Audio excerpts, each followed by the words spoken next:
All right. Hello, world, and welcome back. I'm dropping things.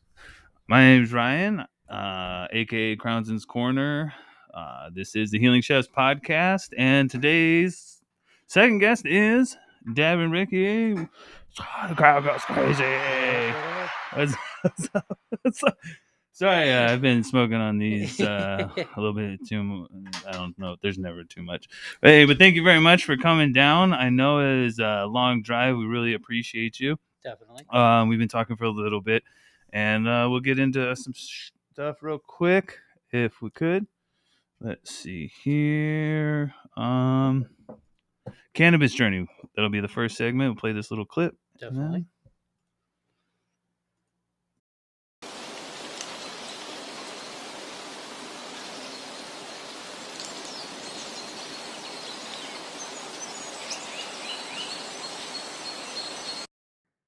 Ricky. All right, you're back. I'm Stone Zero. Sorry. Ricky wanted to wear a mask, and I said, "Cool."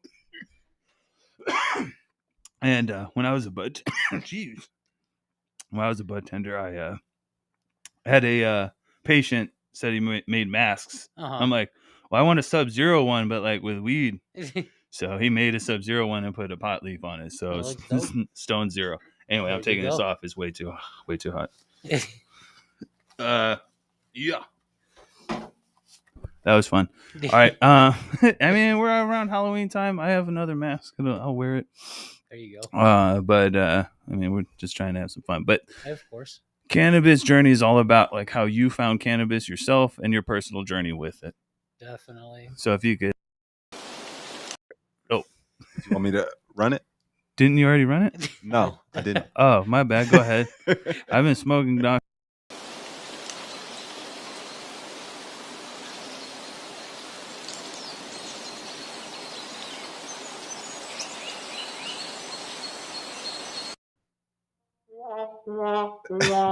Marijuana affects the memory.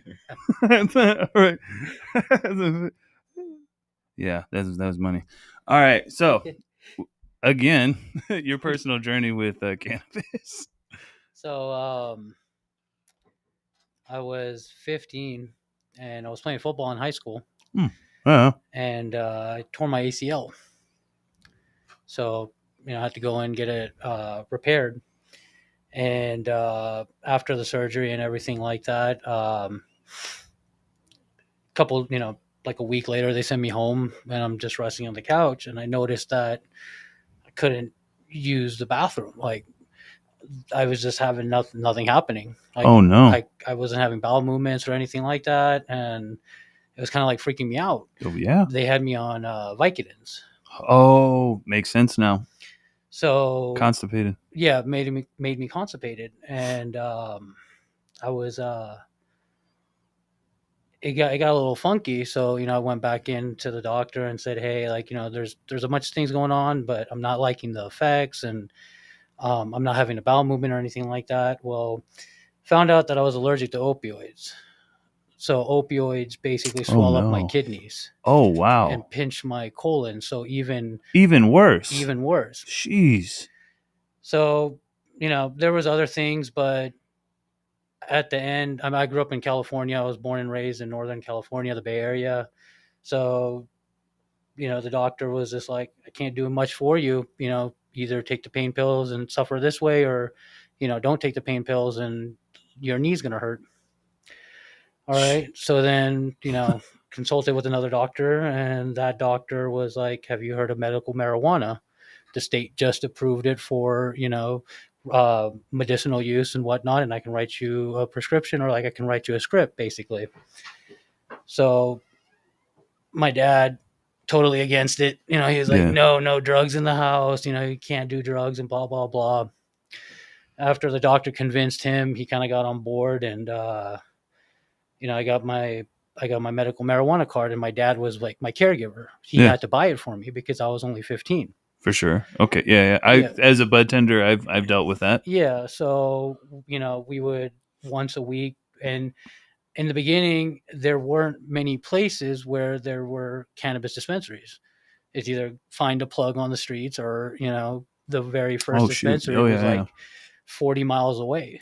For sure. Yeah. So like once a week we would drive down to San Jose, California, and then, he would pick up, flower for me and then drive back home. And then he would like monitor me on it, make sure that I wasn't smoking too much and stuff like that. But I was like, that's when I got you better not be having fun. Right, exactly. Like, don't take it out of the house and stuff like that. Like he kept control of the stash. Fair enough. He was being paranoid. My parents came to America in the '60s, so the propaganda of it all, Reagan era, drugs are bad, stuff like that. So he was very paranoid about it. But then throughout the years, when I started getting into it, started learning more about it, I was educating him along the way.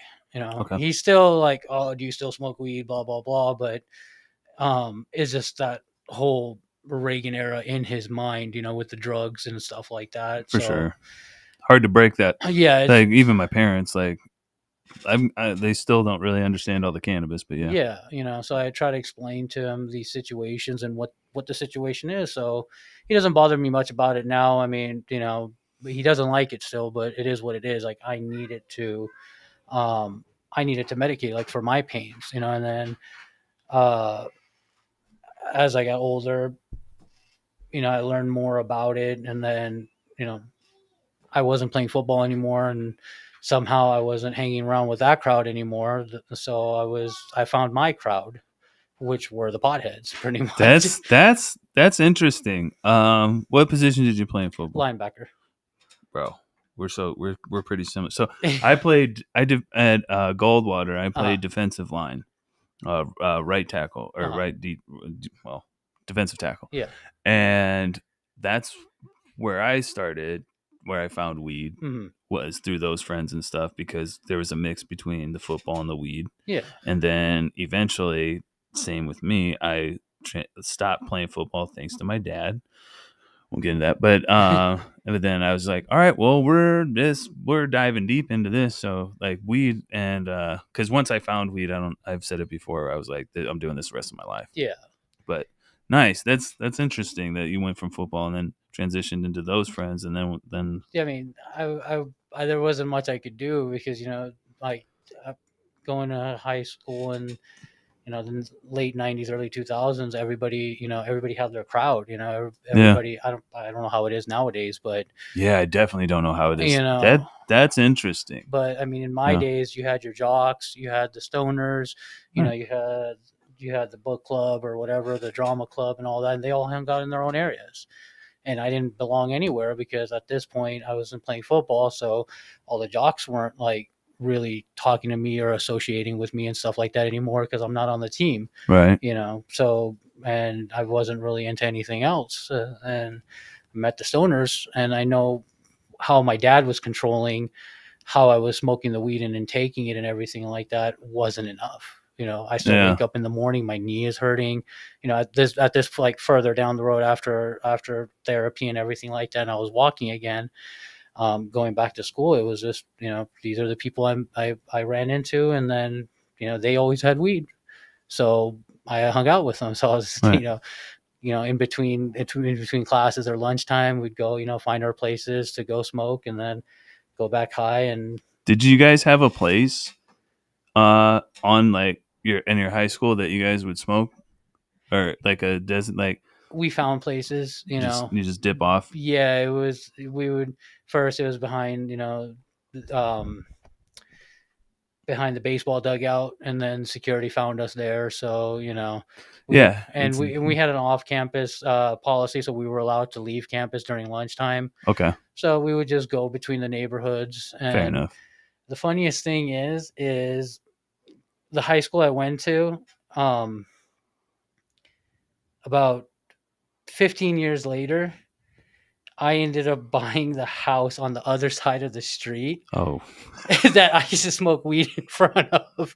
Wow. Like, yeah, it was for sale. It was a fixer upper. So that's the universe winking at you. Yeah. So I bought it, and then I was just like, karma, man. I was like, I was telling my wife, I was like, the homies and I used to be in that corner right there, and we used to get high because apparently, nobody was home during the day, so nobody called the cops or anything like that. Right.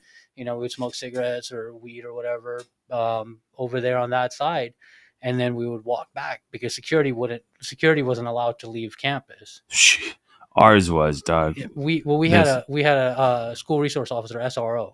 He would drive around, but there were other places where the cops were looking for other kids. So like we had like a pretty solid spot where we used to go like hang out kind of during lunchtime. Right. So it was nice. It was good. And I was just like, that's karma right there. Like, I buying the house that I smoked weed in front of in high school. Yeah, that's God going, hey, wink. Exactly. Like, yeah, if you didn't believe me, check this shit out. Like here, there you go, Yeah. But yeah, so yeah. That's crazy. and gold, those are cough tremors. We'll thank the Army for the burn pits for that. Oh man. Yeah, I'm already working on them getting that money. There you go. But in our high school at Goldwater, we had the wall, and that's where everybody met and smoked. But then once we graduated to like not doing the little like hits and stuff, and like we really wanted to smoke, we just jump off campus. Yeah. And for the most part, we would have to like leave school because we started trying to just like go over different neighborhoods and stuff. But we had what I like to call super cop. Yeah. Officer Rodriguez. He would come off like a building, like the top of a building with that fucking golf cart and be like like Dukes of Hazzard and be like, nah, just kidding. But like he'd come out of nowhere and we'd be like, what in the where? Like, we're over by the highway. Right. He's just fucking getting after us. We're like, man, we're just smoking weed. We had our like we had 3 security officers. There's the main captain or whatever they call them, and then his 2 little underlings. Nice. And we call the dude Debo because he was always like acting like a hard ass. Like he would press you for no reason, things like that. Like, oh yeah, it's Officer Rodriguez. Yeah, he's a stoner. Like, yeah, I'm gonna keep an eye on him and stuff like that. I'm watching you. Yeah, and he got me kicked out of school. Damn. For something I didn't even do. Fuck that guy. Right? Like I lost the rest of my education because of him, because even though I've always been a functioning stoner, so I can be high and still pay attention and still get good grades and stuff like that. Yeah. And once again, lunchtime, so we were on the other side of the street, doing our thing during lunchtime. Yeah. And we were coming back, it's 10 minutes before the bell rings, so we're walking back, and all of a sudden, we're walking past the front office, and Officer Debo, we called him all the time, right? So he comes out. We all give our nicknames. Yeah, it's hilarious. You don't want to hear the other 2's nicknames. Yeah. It was a 90s thing, but I don't want to say it now type of situation. Oh, okay. Yeah. Kind of situation. Call of Duty lobby kind of talk. Exactly. Okay. All right. So he was like, Ricky, get in the office right now. And I turn around and I'm like, I'm stoned, right? So I'm like, the fuck? Like, what do you want? He was like, you know what you fucking did to my car, blah, blah, blah. And I was like, what car? I was like, man, fuck you. Gave him the bird and walked to class, right? Yeah. So and it was computer class. So, right after lunch. So I'm sitting there, and the homie and I, we would always sit there and we were learning C++. Okay. So we would sit there and make programs designed for weed.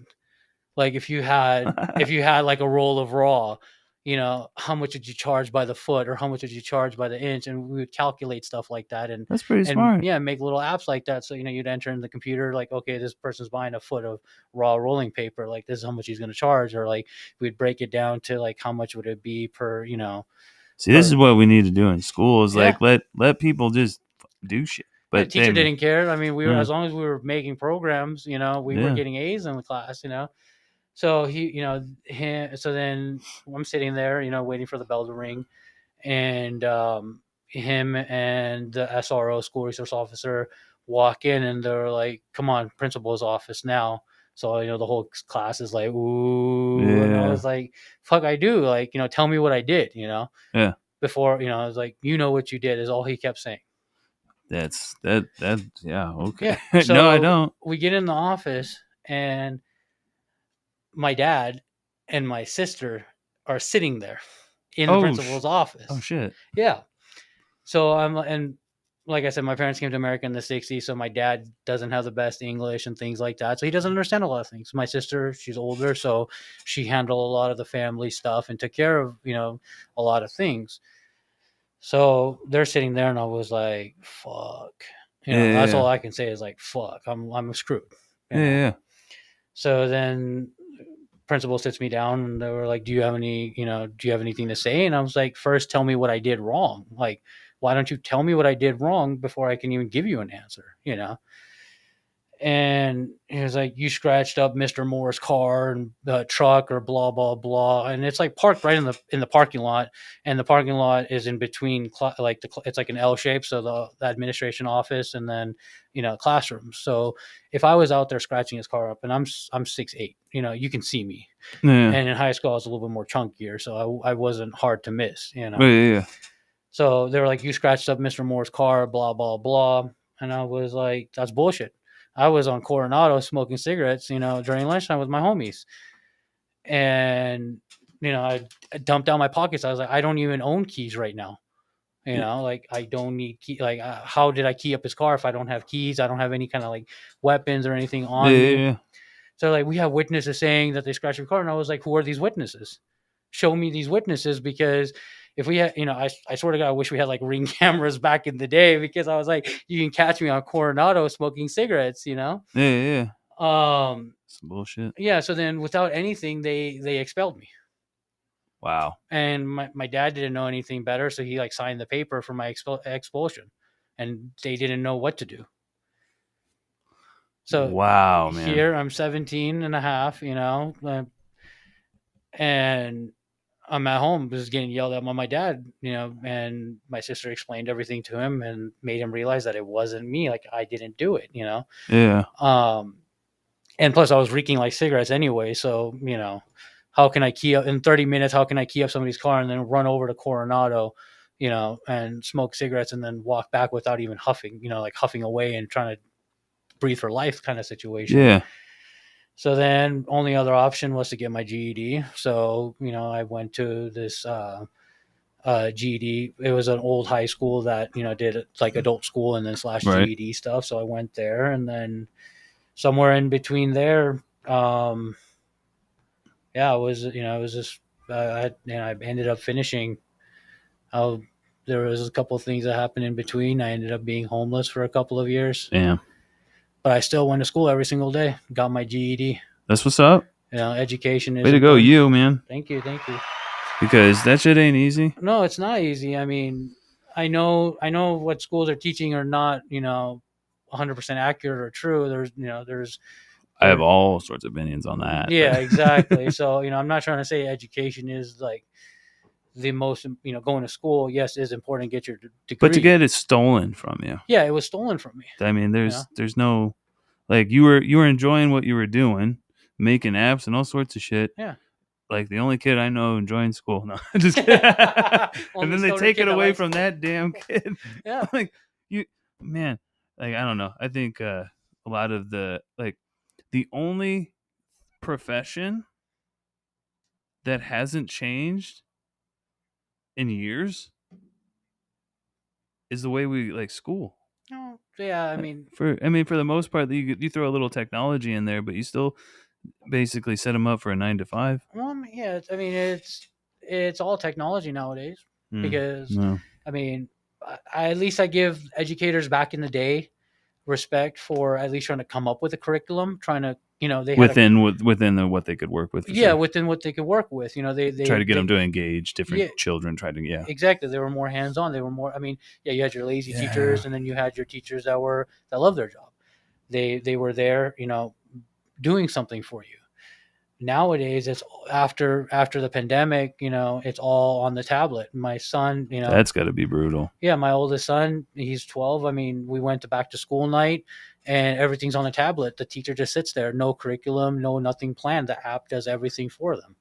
Oh, wow. Yeah. See, I didn't even know. And then we can go on and see his progress and everything like that. Like we can see how he's doing and his social credit score. Jiminy Christmas. Yeah. It just tells him how he's doing in class. If he's failing or not, the app automatically has the answers. So the teacher literally doesn't have to do anything but do a progress report, and if they do. Well, I mean, I shout out to teachers for the. I mean, I appreciate that those that engage. I'm not talking bad about teachers. I'm talking about the system that they have to work within. Yeah. Oh, I'm not talking about that's either, like being mad at like the news anchor. No, that I mean, for at a certain point in time, those are just the puppets. You can't they're not. Yeah. I mean, they. And there are some good journalists and stuff, and they try to make it through. But I mean, you're working within a system that the weather person. I'm a veteran. I don't really I know, but I say like the weather person can literally lie to your face and get away with it, and no for sure. Yeah. But then that's not in their control because the weather is all. So can the police. Yeah. Well. Yeah. They can. I pulled your stuff up and it reads this. No, it doesn't. Right. But if we lie about something, immediately we're gone. We're screwed. Yeah, whatever. So I mean, I give respect to educators because I mean, there are teachers that are still doing stuff out there that do care for their job. I appreciate all of that. Yeah, and so don't get me wrong. I love the teachers, but I'm just talking about thing. I don't appreciate the system that they're confined to. But then there are a lot of teachers that are lazy that just won't do anything. Yeah. And I saw that firsthand. Damn. I saw his woodshop teacher, being, hands-on, of course, being hands-on with the creativity and everything like that. That's kind of woodshop people though. Like I had a ceramics teacher who was an alcoholic, and he just kind of let us. We were making bongs and shit. Like we were running the class. There you go. But I mean, there's going to be that in any position, but then any job. But then his history teacher doesn't do anything. His history teacher is depending on the app. If the app stopped working that day, he's screwed. He's SOL. He's putting on a video. Yeah, exactly. Movie day. Movie day. And it's never a movie you want to watch. Right? It's a boring movie you'll fall asleep watching. And then you get in trouble for falling asleep. Because that was me, because I was high. I'm going to sleep, dog. My teachers growing up, my high school, my teachers were either alcoholics or, potheads. I had a teacher that would buy weed off the kids. Yeah, I'm pretty sure my science teacher was... for sure he smoked weed, but I think he was on that free base, that fucking the free base, that rock, because he'd be Mr. Miller, we gonna do anything today? You're gonna bring a piece of paper or a pen or anything? I'm like, nope. I'm like, your class is too easy. I get an A anyway. Just teach on, bro. I had a teacher. I had one of my teachers like that. He was an old dude. But he was a stoner. He was literally he knew the trappers in school. He would go to the kid and buy a dime bag and go to his car and smoke a little bowl right there in his car in the staff parking lot. Didn't care. Nobody said anything to him. Come out smelling like weed. Nobody cared. Remember gorilla smoking? That was fun. Oh yeah, that was fun. You always trying to find a spot and everything. Shout out to those spots I met. Right. It's not even the same. Now I just smoke and I'm like, well, I don't even think I'm pissing anybody off. Yeah, it's too easy. And I'm like, where can I go to piss someone off? Yeah, I have an old school mentality to smoking weed. I'm always looking over my shoulder, looking for cops. Somebody that's gonna say something. Nowadays, I see everybody just smoking weed in public, like in Flagstaff. People are smoking downtown, openly, and cops don't care. I just told somebody recently when my sister and mom came out a couple years ago and we went to Sedona. I just walk around the street smoking joints. Yeah, and they don't care. Well, I kind of hit off because there's a bunch of people, but I went to at one point in time I went to the back of a restaurant. I'm like, everyone at the restaurant smokes weed. No one's gonna be like, oh, they're smoking. The servers and the kitchen staff are smoking weed over there. Yeah. Nobody cares. So I'm like, I'm a chef, so I'm like, I know where to. But then I would walk around and I stunk so bad. You want to go in the freezer, the deep freezer? Yeah, well, if I worked there, but I wasn't working, so okay, I just stood behind. I'm like, yeah, whatever. Yeah. But then I was walking the streets and I could just see all the people going, where's that coming from? Yeah, they're looking for it. That's why. I'm like, it's me, fool. Well, I mean, Flagstaff's a tourist trap. You got people from all over the place. And then they go to the dispensary, and then they're paranoid at first, but then they see somebody else, vaping or smoking a joint down the street, down San Francisco or whatever, where all the bars are. And then it's like Vegas, woo, pretty much, yeah. Unless you smoke it, Karen. Unless you have, unless you just have an anal cop, you know, that really wants to bust your chops or something, you know, the cops don't even care. Here's a little a nugget of info. When they if ever they pull you over or stop you or anything like that, and they ask you when the last time you smoked, be like, I don't know, like a couple weeks ago, like a month, I don't know. Well, your car smells like it. Like, I don't know why. Maybe it's just over time, but nope.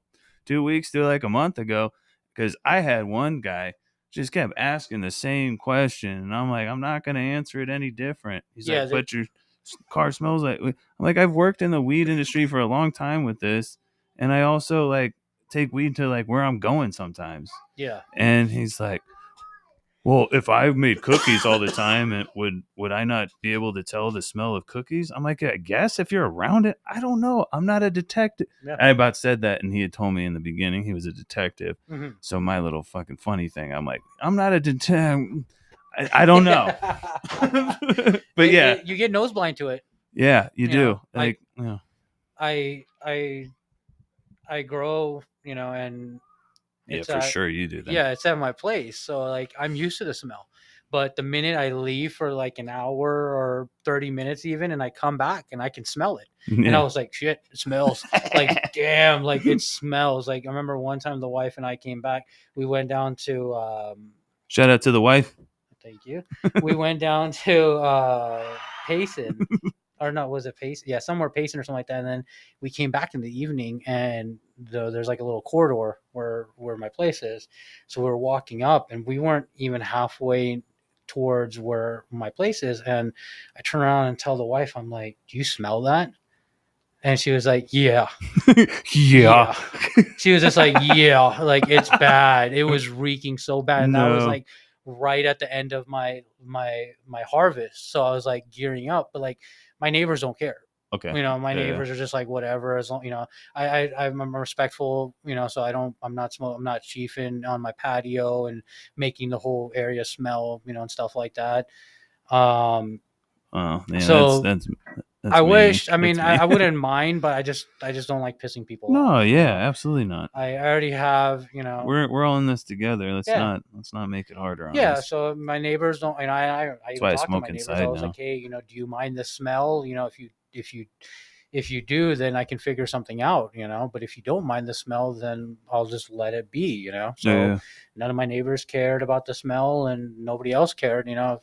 Shit, I got maintenance under my wing too, so like they know what's up, you know. That's what's up. Hey, shout out to you, because like not all the time are all of us that end up in the cannabis something that respectful. So that's the way to be, guys. Like, I just try to be respectful everywhere I go, because you know, you kill people with respect and kindness, and they can't say anything, you know. Yeah. You be respectful to a person. You show them respect first. Get respect back. If they don't give you respect, then fuck them, you know. But yeah, if you're gonna show respect, that's, you know, that's a better way to get things done. Especially, and I think you want to treat people not just the way that you think that they want to be treated or the way you would be treated, but treat them better than. I always told like when I was a chef and had my staff and stuff, I'd be like, treat everybody like you would want to be treated, as if you were having a bad day. Mm-hmm. Okay. Exactly. So if you're having a bad day, don't you just want people to have like kid glove, like be nicer and all that kid gloves when taking like calm and everything, and be nice to you? Like, so do that. Yeah. So, I mean, sometimes I got to practice what I preach to, but yeah, that's why we're the healing chefs, not the healed chefs. There you go. I just see the fact that the way I see it is treat people, like the way they want to be treated. And I mean, there are some people that want to be treated like shit, but I mean, you know, it's that's on them. They got people for that. You can call them and they'll come over. Exactly. But I've stomp on you or something. In the past, I've worked customer service, so I understand, you know, and I've been in both sides, you know, customer service. So, you know, I understand that yelling at that person in front of you is not going to do anything, or treating that person or that customer like they don't exist. The fool is the one who doesn't realize the world is a mirror. Mm-hmm. Because all you're doing is yelling at yourself. All you have to do, which I've been doing a lot lately, here's another coping mechanism, is when you're mad, take that situation and try to like rewind a little bit in your life and see if you haven't just been doing the same damn thing that person's doing, and be like, oh, like, okay, you didn't want that person behind you to be screaming at you, so why are you screaming at that person? Mhm. You're doing the same thing to yourself. So Yeah. Or it's like, or being angry at the customer service person. Just for example, just like they're just doing their job. They can do the best they can, but they don't own the company. They don't control what can be done, So yelling at them over the phone or in person doesn't matter. Smoke weed about it. Yeah, exactly. Smoke some weed, take a deep breath and talk to them a different aspect. That's the biggest part about people don't even understand. Like that breathing is actually calming you down. Now, when people tell you to go smoke weed, guess what you're fucking doing? You're slowing down your damn breath, and you're check that shit out for one time. Like if you're just nice to the person from the get go, they might do something for you. If you come at them yelling and angry and act like an entitled piece of shit, you're not going to get anything. There's going to be like only low vibration responds to low vibration. Yeah, exactly. If you're just nice to the person, be like, hey, this is the situation, they'll actually go back and talk to the manager and be like, hey, dude's chill, like, can we help him out? Because I've done it to customers before. Yeah, it works this way too. A low vibration can bring a high vibration person down, and a high vibration person can bring a low vibration person up. So just choose what you're going to do that day. We'll real quick jump into our second segment. I know words. It's Trip Tales.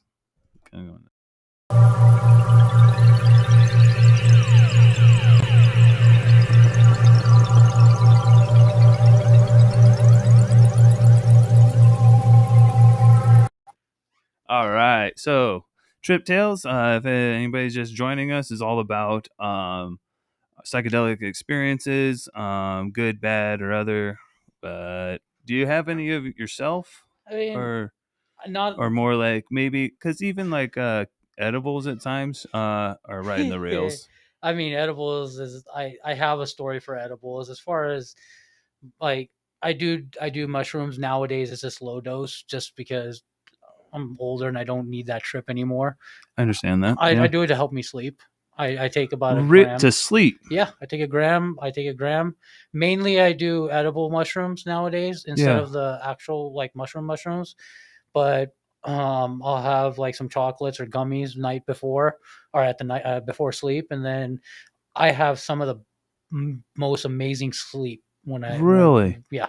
I don't think I've ever been able to sleep. I think anytime I take it, I'm just like, well, I guess you're going lower, way lower. Yeah, like not even a gram. Like I'm an gram. Well, even a gram would make me trip. I don't know. It kind of speeds me up. Yeah, it makes me sleepy. Mushrooms make me sleepy. Dope. I'm glad that. I mean, the one time that I did do a good dose, it was Vegas bachelor party. Okay. We were high and not everything stays in Vegas. Yeah. I mean, if it's funny, right? No, you gotta carry the story on. Oh my god, so much doesn't stay in Vegas. Never. That shouldn't be a. I mean, they don't even use that. Diseases also come back. Yeah. Like not everything. Anyway. Yeah, the homie was like, I was like 19. Okay. And I've always looked older, so I was in Vegas playing blackjack, drinking, and I was not getting carded. I had a beard, and they're like, "Yeah, he looks 21. Fuck it, I'm not gonna card him." Yeah. Also, the tall thing helps. People think that as soon as you're tall, you're an adult. Yeah, well, and all my friends have been older than me, so they were all 21 and over, and I was the youngest in my crew. So we were there. We were at the Venetian. The Venetian. We were just high, drunk, and the homie was like, "I have mushrooms." So I'm like, "Yeah, fuck it, let's go." Like, that's a good time. Yeah, I was like, exactly. I was like, we're here, fuck it, Yeah. So we all. That's what I say every day. So we take mushrooms, and then we're walking through the Venetian, and the trip starts kicking in. So, the Venetian has that sky blue ceiling, and we all started tripping out. We thought we were outdoors for a second. I guess it's nice out here. Yeah, it was like, oh, it's pretty nice. Yeah, I was like, it was just hot like 2 minutes ago, and now it's nice and cold. And then we were walking past this restaurant, and it was like a wall type aquarium, and it just had all these fish in there. So my I was so far gone, and I don't remember any of it. But according to my friends, they were saying that I was just all over the glass, hugging it, going, "Fishies! Look at the fishies!" I was just like following the fishes around with my finger and stuff Dope. like that. And the next thing you know, we got kicked out. I'd be like, "What? You don't like fishies?" Yeah, so apparently, until this day, I mean, it's been a long time since I've been back to Vegas, but I guess I'm banned from the Venetian. I guess. Have you ever seen? Was it Bad Boys 2? Yeah. He takes the MDMA, and he's over at his boss's house, and he's like, "I don't know about it's got some." It's got some big ass eyes, but that's a nice fish. That's a nice fish. Big ass eyes. That's a nice fish. No, I was just amazed because I mean, you're on a trip. You're the fish. The lights in there. Yeah, the lights. It was like colorful. I'm with you. I was super tripped, man. It was a fun time, but yeah, I mean, it was just that's all I remember. I like that because one of my first times with mushrooms was actually in Germany. I had a buddy that went to Amsterdam on a 3-day, which I ended up doing later. And he brought back a bunch of shrooms and stuff, and I had never done it. I'm like, whatever. We were drinking. Yeah. And I ate it. I ate like he gave me a gram or something like that. Mm-hmm. And I mean, I don't really remember it that much. Yeah. Like you said, but I do remember walking over this like little like bridge kind of a thing that was in Germany, and there was like lights, and they were just all just bleeding together. I'm like, this is cool. So now I have LED in my apartment for sure. Like, I call it the spaceship because I'm like, I love this. Out, right? I love that shit. Love it. Yeah, they get. I mean, there's. Have you ever had a bad experience? I call them challenging because they're lessons. I mean, not on mushrooms, but on DMT. Oh, I did. Let's run that through real quick because I've had a couple times where there's 3 stages, right? There's a first one, which I'm not quite sure what you call it, but then there's like a second one, everything kind of turns cartoony. Yeah. And then there's the third one where you astral project. I've only gotten to the second stage and scared the shit out of myself twice. And I'm like, and I don't know if it's me scared or if it's the entities on the other side. We're about to get real deep. Entities on the other side saying, you're not ready for this right now. So we're just going to send whatever we think is going to scare the shit out of you right now. Even we're going to tap into your subconscious and bah. And I'm just like, my bad trip was my breakthrough. Great. There's no such thing as a bad trip. Yeah. So it was just a horrific experience because it was like the first time I tried DMT, and how did that nobody prepared me for how DMT was going to be. They just said it's an amazing high. It's like an acid trip meets a mushroom trip. You fucking die. Tell me about it, dude. So, of course, and this was like only in smoking form. So, we smoked a bowl of it. I took a little hit, and I was just. Is it more like the weed type substance, or was it the concentrate? It was concentrated. It was little rocks. It looked like crack, honestly. But it wasn't. Little yellow? It was like slightly yellowish, kind of like, I don't know why we're educating y'all on that. but my source was legit enough for me to trust him to tell me that, hey, this is crack, this is DMT. Well, yeah. I mean, there's a big difference. I've never smoked crack, but I've had a lot of the softer version. Yeah. Now I'll do some tooting, not anymore. I mean, if it's something, never mind. Yeah. But I'm just saying, but there's a difference. But yeah, and just from experience, knowing what it looks like and stuff like that. So, right. Threw it in, the old glass pipe, just like, sparked it up, and took one hit, and I was gone, and I was just sitting there, lost, and in my mind, it was pretty much an empty room, just me and a couple of homies. But in my mind, it was a party going on, and there was a rhino with pink polka dots. Dope. Talking to me. Sick. Told me get on him, start riding him. So went through our journey, saw a whole bunch of things. Room turned cartoonish. Yup. Then that rhino started getting fast, and it was light speed like a roller coaster. I was just like, shit, slow down. And then I go through my experience, and next thing you know, I'm getting thrown off the rhino, and I'm floating, and I'm just floating, nothingness. Oh my God. It just got worse, and I was just like, like, am I gonna fall now? Like, am I like, what's gonna happen? Like, what am I doing? And like, according to my homies, I was just sleeping the whole time. But then I started falling, and there was nothing to catch on to. Oh and it was really an out of body experience, because when I woke up, it woke me up as like my soul left my body and got slammed back into me, and I was awake. But I think that's what happens. Yeah, but that fall was the scariest shit ever. And after that, there wasn't much anymore that would scare me. That there wasn't. Were you scared in that realm? Yeah, I was freaking out. I didn't know what was going on. I'm riding a unicorn. A rhino. Yeah. And it's explaining things to me that I don't understand, that I can't even fathom to understand. Yeah, and like I've been on trips where I gotten that deep, and then you come back and you try to explain it. Yeah, you can't. I can't. But think about this. I even seen a picture like this. Think about an alien that visits here, or some entity, and then tries to go back to wherever they're from and explain what we are. Exactly. How the hell what? None of this shit makes sense. Exactly. No, yeah, it's hard to explain it. I can't really tell you. But I've had those. I know what you're talking about. Yeah, and I can't explain what this rhino was telling me. But it made sense at the time. Yeah, and if I did, I would probably be in the loony bin right now. Oh yeah, I talk to people all the time now, and I tell them some things that, because once you like wake up and you start seeing things for what they are, and you start talking to people, they're like, "Oh my God, I'm not talking to him. He's crazy or something." But I'm like, I'm dropping knowledge on you. You just don't want to hear it. Yeah. You want to NPC it, and that's fine. Yeah. I mean, when people want to do that, I'm like, okay, I won't tell you. Yeah. But yeah. Yeah, I ask questions first before I start talking nowadays. Like, I should probably do that. Yeah, I don't just go talking about things, because then they look at me like I'm crazy, and so I'm like, all right, I don't want to be the crazy person, so I'll just vibe off. But it just reminds me of like GTA or something.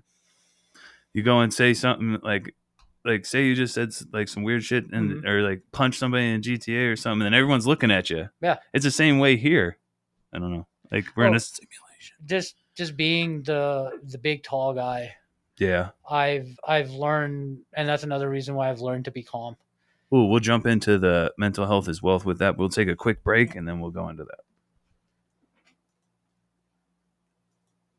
How much time?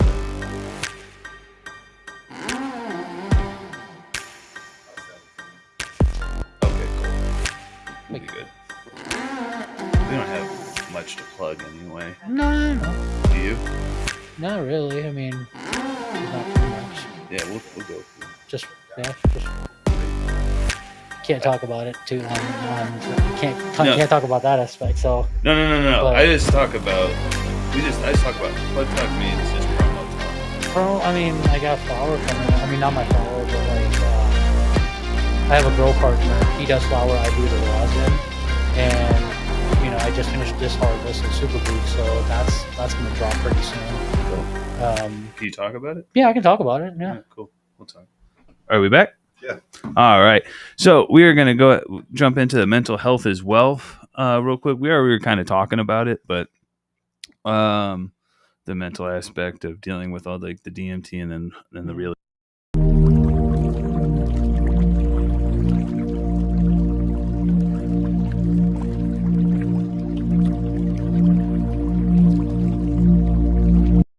I was talking to somebody lately real quick that she's like doing all these really great things, and hopefully get her on here in the future. But it's like to try to do these creative things. Like, I mean, you do an amazing job on your posts and everything, like super clean, really good editing. I mean, it's just awesome. Music is gone. And, but like, over time, even just content creating puts a weight on us and stuff like that. But it does. Make sure you guys reach out to somebody and talk when you need to. And if you don't have anybody, yes, you do. You have me. I won't judge you for anything. I'm the guy who tells you that he went and signed himself into the VA because I was having a mental breakdown, and I'd even tried fentanyl. I was that low in my life. So if anybody's not going to judge you, it's going to be me. So I don't like to judge people. yeah, you're really. I mean, since talking to you, this is why we talk. I don't like judging people. I don't look at somebody and judge them right off the bat. We're all books. You got to read the book to understand a person. Yeah. You know. Don't read the first few pages or the last few pages. Yeah, don't read the cover and just base it off of that. You know. Yeah. So with yourself, how do you deal with like the day-to-day kind of, especially dealing with cannabis, because there's some really opinionated people around cannabis. Yeah, it is hard, and I mean, everybody has their opinions and everybody's entitled to them. I'm not going to change your opinion on what you think. I'm going to try to educate you. I'm going to try to give you the benefits of it. I actually do dabble into edibles as far as making them and whatnot, and I actually like to see what your ailment is, like what's going on with you. Is your back hurting? Is it a mental breakdown issues? What is it? And I like to base strains off of that. I'll take what's going on with you and then kind of see what strains are out there, what's available to me, and I'll be like, hey, I think this will match with your ailment a little better. And that's fire. And I like to make I've been doing this for years, but I make it's like a THC honey. I have connections in the state that with honey farmers, so I get real live actual honey from the farm. I take that and then I infuse it with rosin. Nice. And you have me at rosin. Yeah. Well, you had me at local honey, but yeah, it's two of the best things in the world. You got rosin and you got the local honey. And of course, it's decarbed within the process of making the honey, but it does a lot. Because honey has natural anti-inflammatories in it. So it's going to help with your swelling, your joint pains, any of that sort. You can mix this into tea or put it on bread or eat cornbread straight if you wanted to take like a teaspoon of it. Put shrooms in there. That's my next project.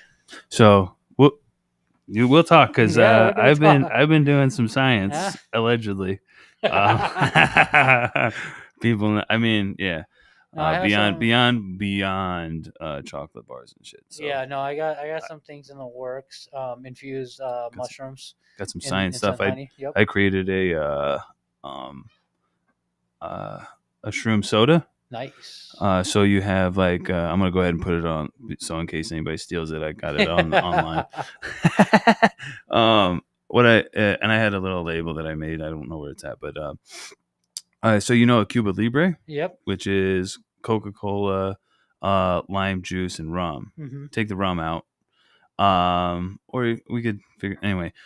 Take the rum out, but you take you have the soda and then the lime and stuff like that, and in a way you put that together, and then I call it Cubensis Libre. There you go. See, nice. Yeah, and it's a quicker onset, just like any other liquids or anything like that. But we have some more stuff like we can think about. But yeah, that I'm not talking about because it's even more science and it took me a long time. But yeah, and that's dope. It's beyond healing humans. I was even healing pets. Like I had if you do the honey right, it takes off anything bad for pets or animals, so they can even have it. So learning about this, I figured it out. I had a buddy's dog that had cancer. He was at the end stage, and his dog was in pain. So I was like, here, let me make this blend for you. Lower THC, so the dog's not just stoned out of his mind. Right. Yeah. So I took all that into consideration. He gave his dog, he put a little bit on a biscuit and gave it to his dog, and this dog was walking around like a puppy again. You know, like exactly. I've been there. Yeah. I had an ex that had a dog who was like stage 4. It was he wasn't walking, he wasn't eating, any of that stuff. I immediately, like at the time, that's all the best that I had. I immediately ran. Ryan talking take 2. Ran to the dispo and grabbed RSO, and shout out to True Med, because there's the ones that I always got, and always because at least it had a strain on it and stuff like that. So I know I wasn't going to give him like Blue Dream and give him some sort of sativa, and he'd be like, you know, all over the place. Yeah. Fine. So I mean, I got the Granddaddy perp. Yeah. And I gave it to him, and he was stoned. Yeah, but like immediately after giving him that, he was running around again. He was playing again. He was having a good time, and I got him 6 more months when he had like a couple weeks. Nice. So shout out to you. Yeah, same thing. Like this dog got a month of end life at least being happy. Didn't die in pain. You know, didn't have to give the dog pills and stuff like that. Which probably don't do shit anyway. Yeah, I mean, I'm just gonna zonk him out and make him lay there. At least because you can't talk to a dog. Like, how is this helping you? Yeah. How the fuck do I know? Well, at least weed, you know. Yeah, they're happy. Yeah. They show it. Yeah, but yeah, the funniest though was when he would go and pee. Oh god, he was just so high. He just like, instead of like, he just like lean forward and be like, just be like looking at you. You know, he's just fucking roasted. Yeah. He was like, like, got you, bro. My dog at home right now, he's an anti-stoner. He doesn't like weed. He doesn't even. My cat don't like it. Yeah. No, my cat loves it. Like if I'm dabbing, she's nearby trying to get in the smoke or whatnot. But like my dog, he hates it. He every time, you know, hear like a sound just like mine. It's just like he'll like smell it, and he'll have that. Like, he'll walk away. I was making a blend for another person's dog, so I was testing it on my dog, and I gave him some of that honey, and he wasn't happy. He just had the worst first trip ever. Poor dog, just, you know, he couldn't walk, or he was just laying there. And I felt so bad for him, but I was like, yeah, that's how we found out that my dog doesn't like, you know, weed. So I'm like, I call him my anti-drug dog. That's so funny. I know who has weed when anybody's nearby, because he'll let me know. My cat, as soon as she like smells it, or she hears a lighter when I get the bong going, and she's immediately out. But the other day, yesterday, I had these going, and I was trying to play like Call of Duty or something with somebody, or I was or working or something. She kept messing, like trying to get on my lap, and I love her, and I should probably do it more, but like I'm busy right now, so I hit the thing and then I blew it at her, and she immediately took off. But then she comes back and is laying on the couch, and I have this pipe, and she's just sitting there going, like, messing, was it? I'm like, all right, you're not, you know, you need to chill out, cat. Yeah, no, so it works. My cat's a stoner cat. Maybe don't do it to your cats. Don't come at me. Yeah, like I wouldn't purposely like try to get my cat high or my dog high. Well, I kind of did with him being a test subject, but it was a low dose. I just, you know, we got him as a rescue, so we don't know much about his past, but we figure, you know, he has some scars on his face, so he's been through some stuff, things like that. So, you know, it was a low dose, but it got him really, you know, off. Adopt an animal. Quit not the puppy mills thing. Right. I see that everywhere. It drives me crazy. We adopt. And then my cat, we got from a homie here in Phoenix, actually. Yeah. His cat had, you know, kittens. So same. Yeah, that's how I got mine. Picked her up. So she's been with us ever since she's been a month. So, but I just didn't know she was a stoner cat. So this like a couple of weeks ago, I was sitting in my patio, and I rolled up like I don't smoke too much flower. I smoke more. I dab more. So Dabbin Ricky. Exactly. I mean, so the very few times I do smoke, so I rolled up a little J, and I was sitting in my patio, and it was some blueberry from Humboldt. Bro, DJ Short Blueberry is blueberry is my number one for my body and for my mental health. Like no one has it out here. Oh, I got you. Okay, thank you. I got you then. Don't worry. I love saying that. Yeah. I see. This is how you get. This is how you get weed people. You go, I ain't nobody have it. And you're like, oh, motherfucker. No, my partner, my grow partner, lives smack in Terps. Oh, that's who that was. I was like, I don't know you. Oh yeah. I don't know you. That's you my might purse. Be friends with him now. That's my purse. I don't know you. He's growing out some blueberry right now, some real deal blueberry. You guys can't have any. But it all like what I used to. My mom used to mess around and actually make something good. I love you, Mom. I'm a chef. But I'd be like, this is all gone bad. Yeah. Don't worry about it. I'll take care of it. But it's gone bad. You shouldn't eat it. We're fucking around with terps. That's all we care about. We don't care about anything. We don't care about the gassiness. We don't care about getting high off your ass. It's all about the terps. For us, it's all about the terps. Bro, I'm so tired of. Sorry. You're good, dude. No, like I know what works for me and what I love the best and stuff like that, and I listen to my body a lot. Mm-hmm. And fruit terps and stuff like that, and different terps are what really get it going. Yeah. Now, there's a lot of gas that I will enjoy here and there, but it is not my favorite. I like enjoying the entire experience of smoking. And I want to explain real quick because there's other people that explain gas, and I mean, I appreciate their explanation, but I'm going to explain gas right now. So gas means to me something with a very loud, very pronounced smell that's they say kind of like gasoline, but it's a sour, acrid smell. Mm-hmm. And then also it is also intertwined, since it's gasoline, with being powerful and fire and so on and so forth. But it's the pinene, it's the like the pinene mixed with like myrcene and all the myrcene is a lot of the myrcene. Yeah, the pinene and the myrcene and stuff like that, and that's really kind of how that kind of goes. Yeah. And those are great, but I want something also on top of that. I want you to pour, but sometimes I just want blueberry, or blueberry with the gas or something, like mix it all. You know what I mean? Yeah. So like the homie, he's growing out blueberry, and his first run, we were like, let's try it in rosin. I've never seen blueberry rosin. I've never. Yeah. Like honestly, like they're like I've seen blueberry in BHO, but not in rosin. So now I've seen somebody's versions of blueberry or something. I'm like, I don't know what the fuck that was, but that was not. So we ran some for rosin, and we're just let's try it. The smell was amazing, just blueberries. Like you would cry smelling the blueberries. That's how good it was. But his blueberry cut, because he grew it from seed, was gas. Okay. So you could not dab it without choking. You're just coughing and coughing. Yeah. But it was good. And that's so there's good gas, there's bad gas. It just really depends on how you take it and how you can handle it. There's a lot of things that associate with gas.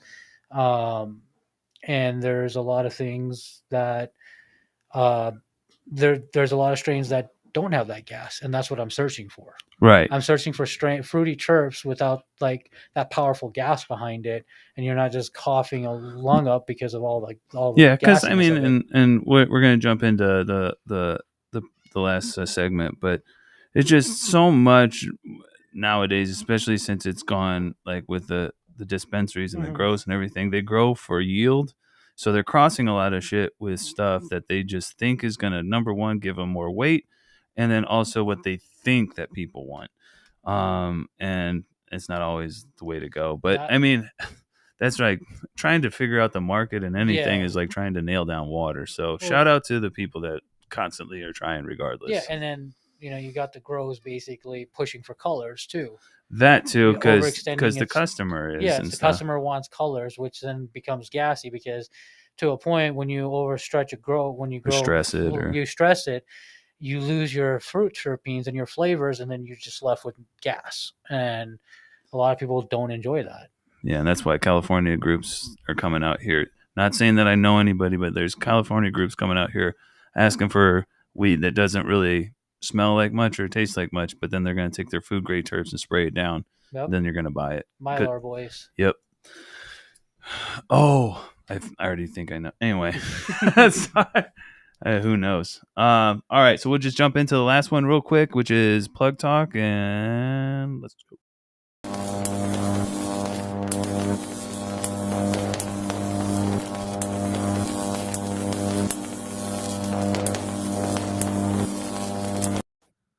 Dr. Doom. All right.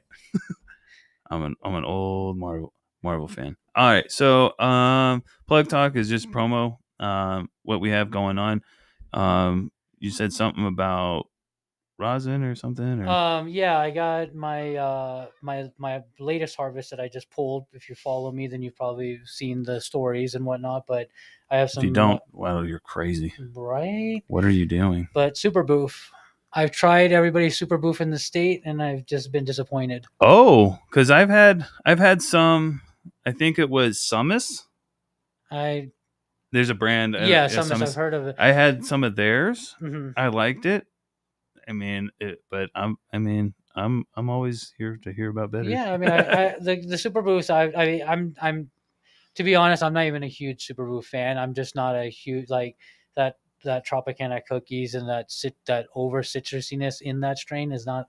I'm not a big fan of Trap it. Cookies is number 2 for me. Blueberry 1, Trap 2, and my boys will. I even have boys that crush my dreams and shit all over my favorite strains all day.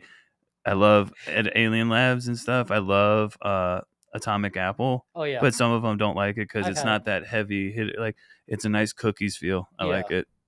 I mean, it's just every Super Boof I've tried just hasn't been there for me. Fair enough. Just been over gassy for me once again. Okay. So it's not enjoyable for me. Okay.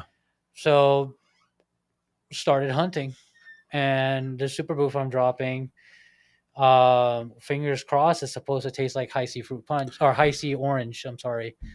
Like it smells like it because it has a sweetness, almost to like it. that Hi-C from the Ghostbusters, the ectoplasm. Yeah, or like if you're McDonald's, the Hi-C. Oh, the Hi-C bro, orange, the lava burst. Yeah, I love that. I never buy it, but I love it. That's what it smells like, and that's what I'm getting off of it. Like it's just sweet.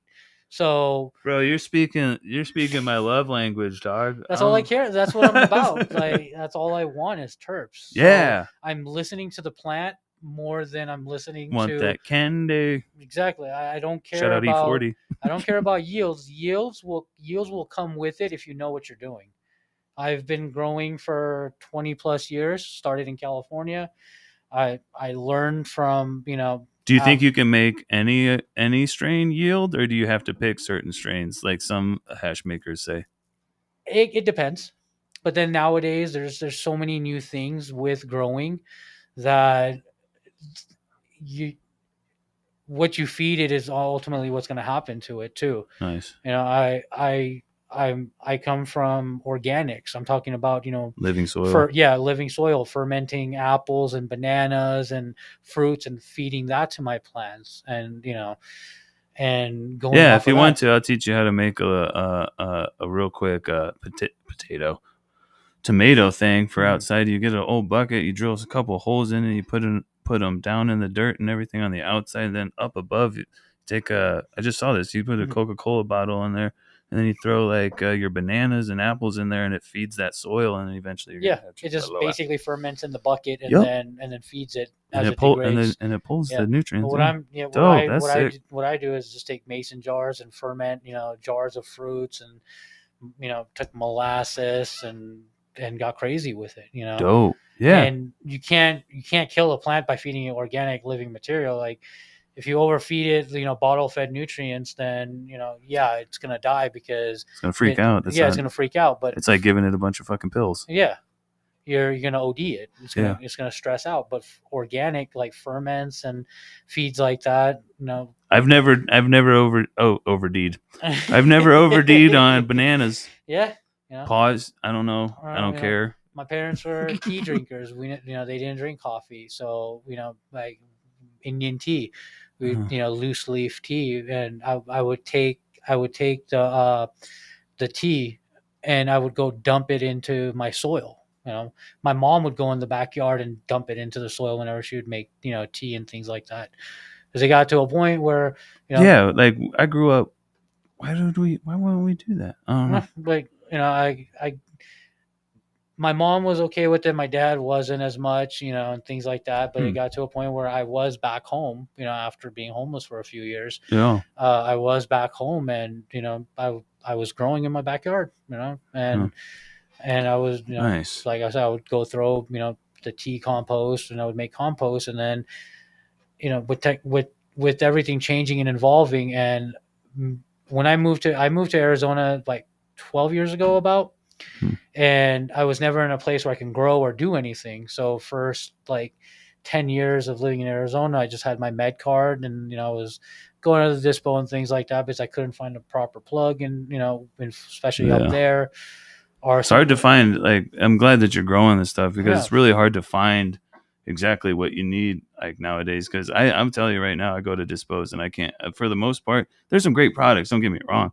But there's nothing like, I can't be like, I want DJ Short Blueberry. Yeah. It's not there. Well, they're just going to go off of what's popular, what's on demand, things like that. Yeah, you can't. Yeah. So do you have anything? I'm sorry. Go ahead.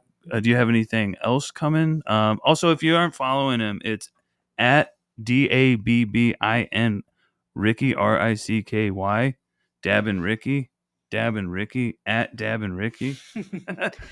Figure it out. Like, it's on Instagram. Like, yeah. But yeah. Started pheno hunting for 2024. So everything that I'm putting out right now, besides the super booth, it was all breeder clones that I was blessed with. Nice. So we're just going through those right now, and growing out those clones. So that's the next run is going to be just like cross mixes, like our versions of permanent marker times Zope and pineapple fuzz, which you're gonna probably love. Yeah, no, you had me a pineapple. I'm pretty sure I've already seen what fuzz somewhere, but and then there. I just kind of, when I was able to start growing again. If you ever find a true, not Fruity Pebbles OG, but Fruity Pebbles, like a Fruity Pebbles strain, absolutely, just Fruity Pebbles, because Fruity Pebbles OG, too much gas. Yeah, you take away from what it was. It's Fruity Pebbles, real quick, is real simple. It's berry, it's citrus, it's lavender, it's vanilla. Those are the four. There's ways around it. Even if you have to mix two strains together to create it. Yeah, to create it, it's possible. So it's not the hardest. It's not awesome. And hard. I'm gonna have you back on when you have more of that going on and stuff like that. Me and the homies eventually are gonna try to grow out the shout out Sin City Seeds. I named, they had a competition a while ago and named a strain the Nuclear Power. So we're going to try to grow that out. I got a pack of that. Hey! Woo! I'm a huge fan of Sin City. That's a Valley win. Their blue was just the best thing ever. I got a bonus pack. Nice. Atlantis. Because all men are looking for one thing. And it's Atlantis. Yep. So it's Forbidden Fruit times their blue power. So yeah, I've heard about that one. So if we don't get it going, maybe I might slide it to you. I don't know. It would be an honor. I think maybe that's the better idea. We'll figure that out. So tell me what point was you really.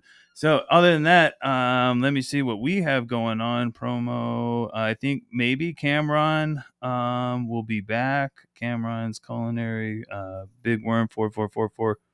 There's four. There's 4 4s. I don't know how to say it sometimes. And then next guest coming up, we do have the Josh from the MVGA podcast, which was Make Veterans Great Again. I was just on that. If you go watch it, first 40 seconds, the mic was off, so just skip 40 seconds if you can, or like break some weed down. Also, if you can, I want to tell people, please stop breaking down weed with your fingers. All the oils and shit that you got all over your fingers is destroying your experience with that weed. Oh yeah. So like when you already break it down with your fingers and do it, and excuse me, I don't care, you finger fuck it. You're never going to get the full expression of that. So if you're like finger fucking it and then reviewing it, like, I don't know what the fuck, like that's kind of sad. Maybe don't do that. I have a flour mill. Shout out at Flour Mill USA. But Yeah. Anything else you want to tell the folks? Nah. All right. Well, we'll definitely have Dabbin and Ricky back. Thank you all for checking us out. We'll have clips here in the near future. Me and Cam are going back at the clip generating as of this week. We are a little backed up, but we're going to get to it. Anyways, make sure you tap in, smoke up, trip out. Love you all. Deuces. Peace.